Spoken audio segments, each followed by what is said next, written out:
Hello दोस्त, कैसे हैं। देखिए, एक कॉमन क्वेश्चन होता है, सामान्य प्रश्न सबके दिमाग में चलता है। जो भी बच्चा मैट्रिक करते हैं उनके कॉमन प्रश्न क्या है कि मैट्रिक के बाद क्या करें। ये जैसे ओवरऑल इंडिया में जितने भी स्टूडेंट हैं जो मैट्रिक तक पढ़ लेते हैं या परीक्षा देने वाले होते हैं या परीक्षा पास कर जाते हैं, तो ये प्रश्न चलता है उनके दिमाग में कि मैट्रिक करने के बाद क्या करें, है कि नहीं।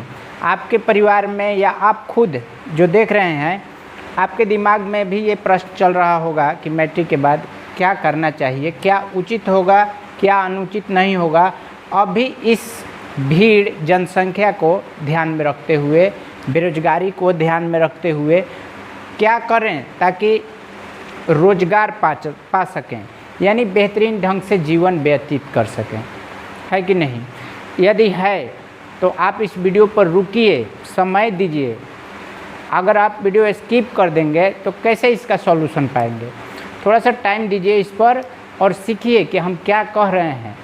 देखिए, मैट्रिक का एग्ज़ाम देने के बाद आपके परिवार में जो पढ़े लिखे हैं वो लोग, आस पड़ोस में, मोहल्ला टोला में पड़ोसी जो पढ़े लिखे हैं वो लोग अनेकों प्रकार के सुझाव देते होंगे कि आप इस क्षेत्र में चले जाइए, आप ये कर लीजिए, आप ये कर लीजिए, बीकॉम कर लीजिए, आईकॉम कर लीजिए, इंजीनियरिंग कर लीजिए, डॉक्टरी कर लीजिए।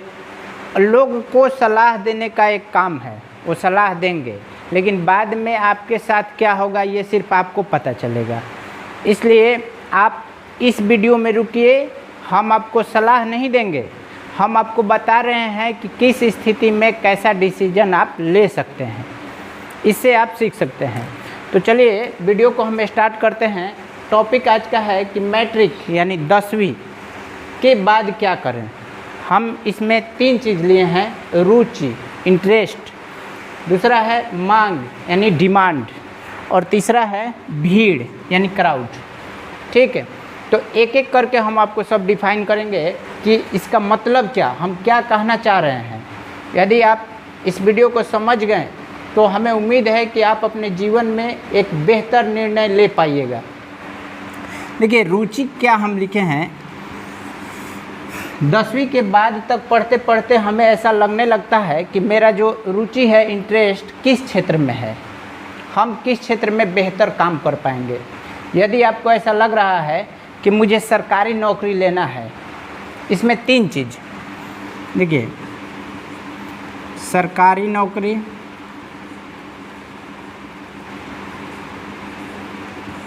सरकारी जॉब, गवर्नमेंट जॉब हो गया। दूसरा है प्राइवेट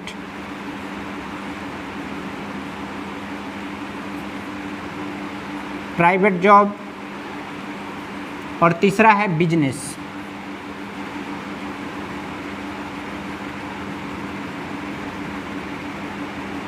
व्यवसाय। ठीक, 3 चीज़। तो इसमें से आप किसी एक को चुनिए कि मेरा रुचि किस तरफ है।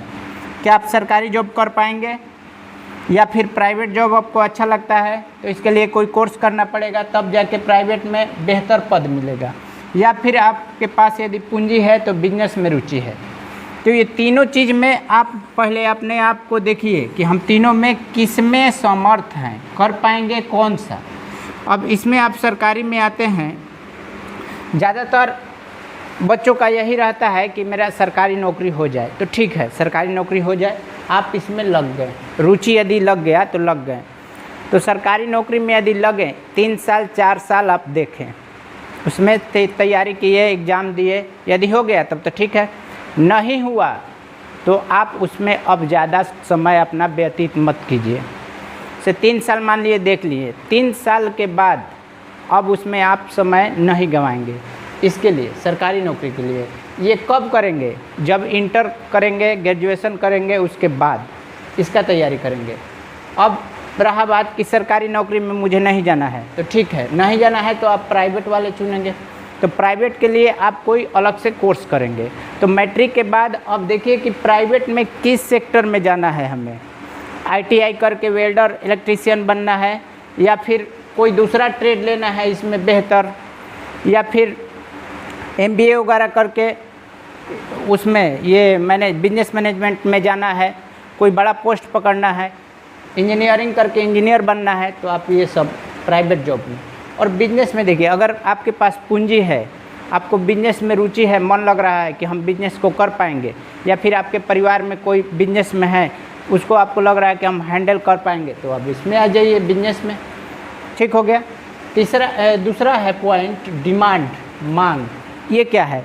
अभी वर्तमान समाज के हिसाब से यदि हम आपको बताएं कि इतना जनसंख्या में, आप ये पहले देखिए कि किस व्यक्ति का ज़्यादा डिमांड है, कहाँ से ज़्यादा आय हो रहा है, कौन आपके समाज में जितने भी लोग रहते हैं उसमें सबसे ज़्यादा कमाई कौन कर पा रहा है?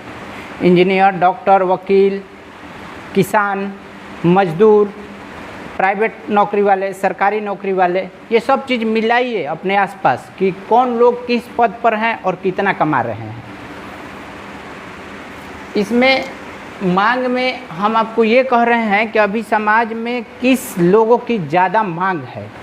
जैसे मान लीजिए कि एक तो बात तय है कि अभी के समय में जितना जनसंख्या है, बीमारी इतना ज़्यादा है, इतना ज़्यादा, कोई भी ऐसा घर नहीं होगा जिसके घर में प्रत्येक दिन दवा नहीं आता हो, या कोई ऐसे सदस्य हैं जिनकी सालों भर दवाई नहीं चलती हो। ठीक, तो इस हिसाब से समझ सकते हैं कि इस सेक्टर में आदमी की आवश्यकता है। किसमें? मेडिकल क्षेत्र में। और मेडिकल क्षेत्र में कमाई की भी बात करें तो अथाह है। यदि आप इस लाइन में डिमांड मांग वाला में जाते हैं तो आपको ये ध्यान रखना है कि ज़्यादा फायदा किस तरफ है, कैसे लोग का मांग बढ़ रहा है, तो उसमें आप जाइए। इसमें मेडिकल एक बेहतर अपॉर्चुनिटी है, क्योंकि इंजीनियरिंग कर लेंगे तो प्राइवेट में आप काम कर सकते हैं। इंजीनियरिंग करके कोई ख़ास, मतलब कितने इंजीनियर ऐसे हैं 15-18 हज़ार पर काम कर रहे हैं, तो 15-18 हज़ार पर काम कर रहे हैं। लेकिन इधर यदि छोटा मोटा भी आप डॉक्टर बन गए अपने गांव में, या कोई छोटा सा जैसे कस्बा वगैरह में भी मेडिकल लगा लिए, ये क्लिनिक खोल लिए, तब भी आप बेहतर कमाएंगे पैसा और जीवन व्यतीत करेंगे।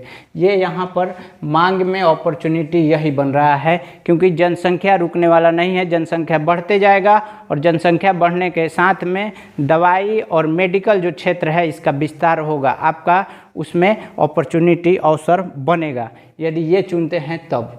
मांग में और भी बताते हैं, आप इसके अतिरिक्त और भी चीज़ देख सकते हैं जिसमें ज़्यादा लोगों की आवश्यकता है, उस चीज़ को आप चुनिए। ऐसा पढ़ लीजिए जो कि बेकार बाद में ना रह जाए। इसका निष्कर्ष हम लास्ट में बताएंगे कि आखिर सबसे उपयुक्त है क्या। और तीसरा है भीड़, क्राउड, भीड़ यानी ग्रुप, समूह, बहुत लोगों का।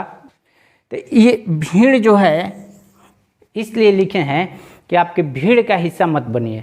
जैसे अभी बिहार, उत्तर प्रदेश या भारत के अन्य कोई भी राज्य को उठाकर देखेंगे तो मैट्रिक के बाद इंटर में ज़्यादातर बच्चे आईएससी आप कहीं भी देख लीजिए, इंटर पास किए हुए, इंटर में जितने भी बच्चे हैं ज़्यादातर लोग साइंस से ले रहे हैं, साइंस। ठीक, सरकारी भर्तियां हमने कई कैसा देखा है जो कि जैसे कृषि हो गया, कृषि से किया हुआ विद्यार्थी, कृषि से बीए पास चाहिए, तो वैसे भर्ती जो आते हैं उनका सीट वैकेंट रह जाता है, यानी खाली रह जाता है। कभी कभी ऐसा देखा गया है। क्यों? बच्चे ही नहीं मिल पा रहे हैं। वो क्वालिफिकेशन प्राप्त किए हुए हमारे समाज में बच्चों की कमी है। तो आप भीड़ का हिस्सा मत बनिए कि इन्होंने ये आईएएस किया है तो हम भी कर रहे हैं, हमारे भैया आईएएस किए हैं, हमारे पिताजी आईएएस किए हैं तो हम भी करेंगे। जरूरी नहीं है। आप भीड़ का हिस्सा मत बनिए, आप अकेले चलिए। क्यों? जंगल का शेर राजा होता है और कभी भी वो भीड़ में नहीं रहता, वो अकेले रहता है। आप अलग हटिए, जो सब कोई किया हुआ है उस डिग्री को आप मत लीजिए।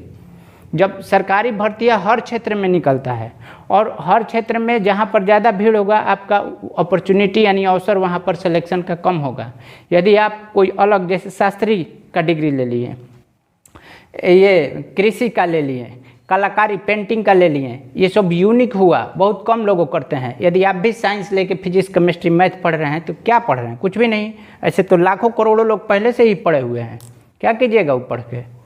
उसमें यदि आप साधारण हैं, नॉर्मल हैं, नॉर्मल स्टूडेंट, आपको कुछ नहीं मिलेगा, कुछ नहीं मिलने वाला है। इसलिए यदि आपको रोज़गार पाना है, बेहतर लाइफ जीना है, तो उस भीड़ से आप कटिए। इसलिए हम भीड़ को लिखे हुए हैं यहाँ। सबका निष्कर्ष हम एक लाइन में आपको ये बता दें कि यदि आप मैट्रिक पास कर चुके हैं और कोई जैसे सोच रहे हैं क्या करने के लिए, तो यहाँ से अगर आप इंटर कर रहे हैं तो उसमें बायोलॉजी के साथ कीजिए, साथ में अगर चाह रहे हैं कि मेरा मैथ हो तो मैथ होना चाहिए, और मेडिकल सेक्टर को चुनिए। इसका डिमांड भविष्य में बहुत ज़्यादा बढ़ने वाला है। इसके अतिरिक्त यदि आप इस तीनों रुचि में से कोई है तो उसको भी कर सकते हैं। यदि मान लीजिए आपको चित्रकारी का पहले से ही शौक़ है तो चित्रकारी से आप पढ़िए इंटर में, ग्रेजुएशन में, उसके बाद कहीं ना कहीं आपको अस्थाई जॉब मिल ही जाएगा। तो आज का ये निष्कर्ष हमारा कैसा लगा, साथ में यदि चैनल पर नए हो तो प्लीज़